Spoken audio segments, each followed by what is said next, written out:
Hey guys, Leza Reviews here as always, and I was going to do a reaction video. That's what I was gonna come out today, or yesterday I guess, but my storage just couldn't handle it. It was basically impossible to upload that video. I have the reaction itself, but I'd have to screen record an hour of footage, and I already my phone just couldn't handle 2 full hours of footage for the screen recorded of the episode and my reaction. So I'm just making this reviewing media video instead. This is one of the first videos I planned for this series to begin with, so why not? It's been a busy last few days working on Superman episode 3. As you probably saw, Flash has got fried. Don't worry, he's not gonna die, and he'll still be in the rest of the season, but everyone's just getting fried in episode 3 of Superman. Sorry if I sound very quiet and less like emotion heavy and wild. It is literally 1 a.m. at the time of recording. So yeah, this is just how this video is gonna sound. I am not the first person to tell you that it took me a while to get into Digital Circus. I enjoyed the pilot, but I didn't fully get invested into the series until about the halfway mark. The pilot of the Digital Circus, no offense to it, but almost 3 years later, yeah, this pilot, it looks kind of bad, especially after watching episode 9, which looked absolutely amazing. Like, it looked immaculate, but that doesn't hold it back. But it just compliments how far the show's come since these 3 years. But the first episode I thought was just okay.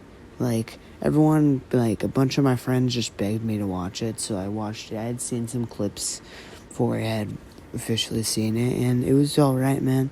It wasn't my favorite thing in the world, but I was really excited for the second episode. I don't know why, it just looked really cool to me, and honestly, I was disappointed with episode 2 of Digital Circus at the time. I don't know, it just felt really different, and it kind of just not what I was expecting for the show. And I kind of just dropped it. Like, episode 3 came out, like, I was still, like, up to date with the Digital Circus, but I, like, didn't watch episode 3 and 4 when they came out.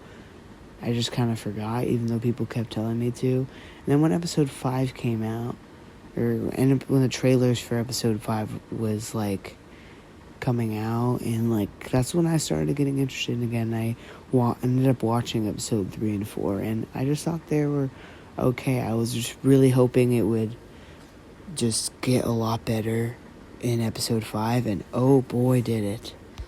Episode 3 and 4, looking back, they're not bad episodes per se.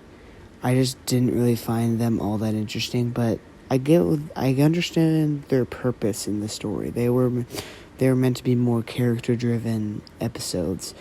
Honestly, Digital Circus is not, I wouldn't say it's very action-heavy. It's a very character-driven show, which I honestly don't mind. As long as the writing is good, like, who cares, man?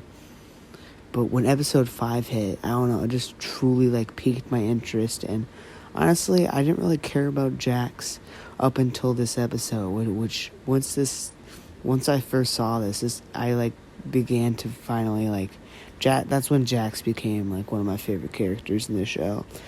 Like, at that time, I didn't really have a favorite, but, like, I don't know.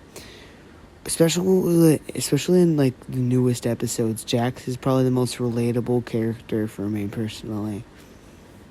I'll dive into episode 9, but the emotions that Jax expresses in the final episode, that just screamed me.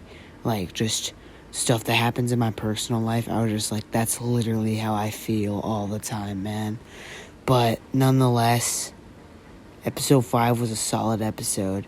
And honestly, episode 6, it just topped everything that I enjoyed about episode 5. And that's when the mystery of Ribbit finally, like, began, because Gooseworks mentioned that her name was Ribbit, and she was my most anticipated character. I was really looking forward to Ribbit. Every episode that came out, I was begging, like, yo, let's see Ribbit, let's see Ribbit. But episode 6 was an interesting episode because we got to see a different side to Pomni. kind of like more inner demons, I guess you could say, side. And honestly, that ending with Pomni and Jax having a big argument, honestly, that's one thing. Digital Circus was one of the many things. I'm going to go on a tangent. It was one of the many things that inspired Micah.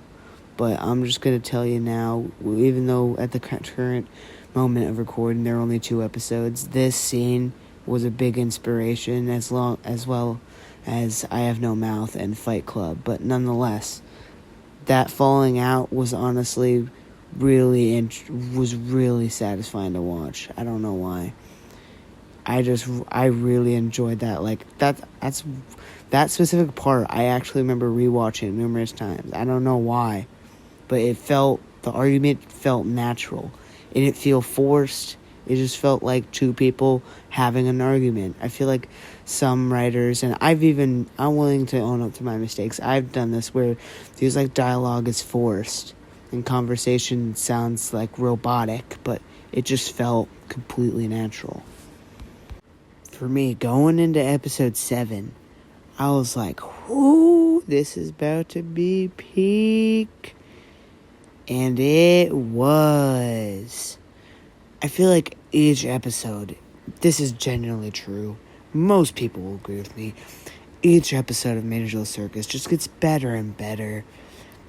Episode 7 was really interesting, dude. I'm sad that I got spoiled on the ending of episode 7, dude, because that was just like, dang, bro. That was the first moment, like, in the show where I was just like, God damn, dude. Kane is a very complicated character for me. He wasn't, and then everything that happened with him in episode 9 just made me, I don't know how to feel about him now. The Kane, this is when you truly began to feel like Kane was actually kind of a villain. Like, that ending of episode 7, like, all the build-up, it was interesting. We kind of got, like, semi-lore with Abel and his goofy, bro got killed. But low-key, this is when, like, Kane seemed like he was becoming a little evil. Just flat out like that, man. It was really... Jax just got more wild and wild as the episodes go on. After nearly abstracting in episode 6, bro just went insane and pressed the red button. Like, that... Like, honestly, if that was... Like, I honestly was, like... I was flabbergasted, bro. I thought it was actually real, that whole scenario. And just the way Kane left and just left the whole show like that. Like, each episode had like a 3-month hiatus, but those 3 months felt like forever, dude. Episode 8 was really awesome, but I feel like pacing killed it a little bit. I don't know, the anticipation, but...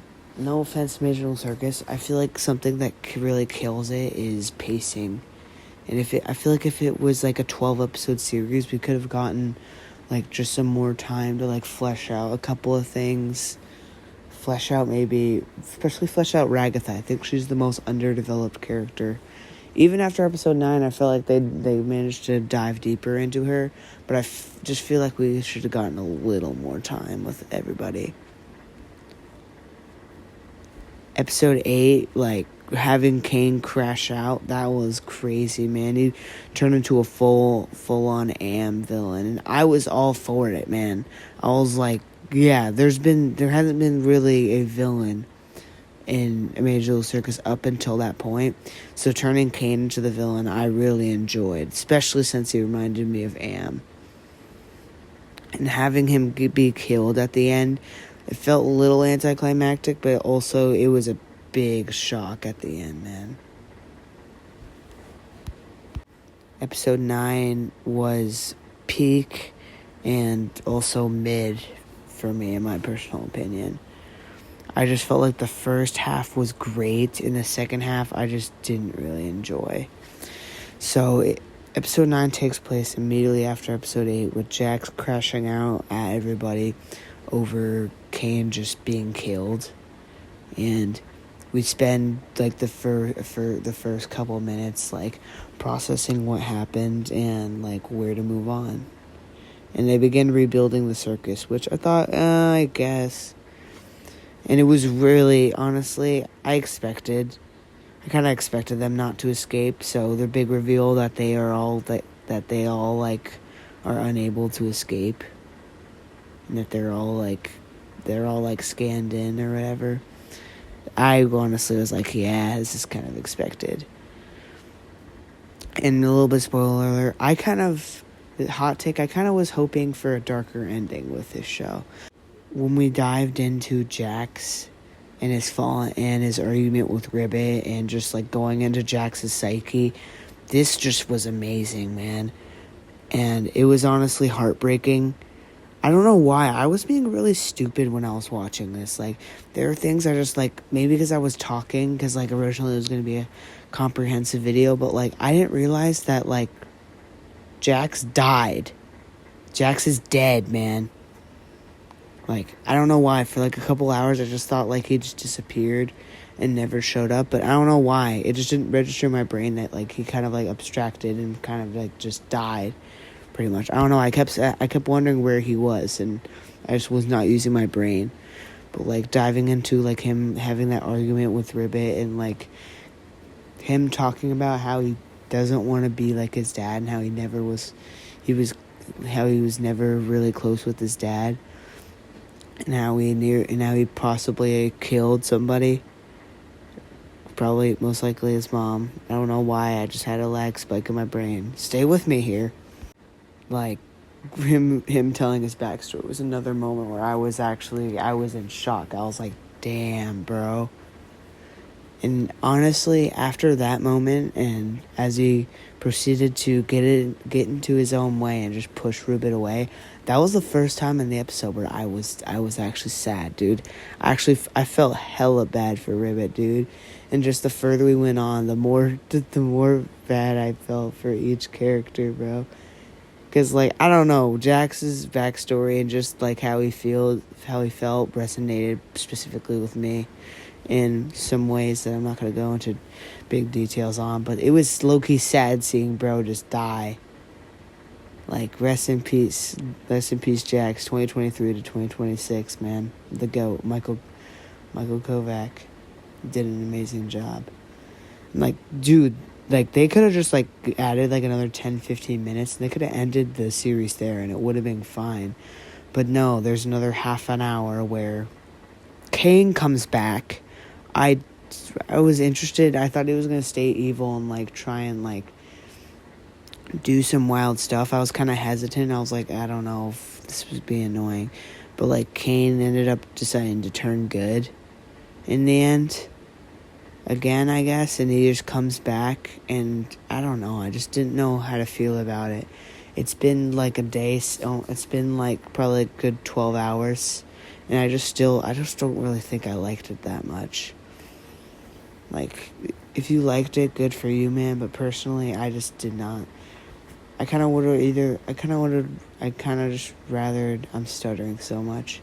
I'd rather just either keep Kane dead, or just, like, find a new way to, like, bring him back as evil. Because, I don't know, hot take, I just preferred evil Kane. And honestly, Digital Circus, it was a great show. The ending didn't necessarily stick with me, but it's the best indie show I've watched that had good writing. As for the Has-Been Hotel fans, please just leave me alone. And just, please. Shut the No one cares about your Has-Been fan fiction. Know your place. Trash. Fucking Has-Been Hotel.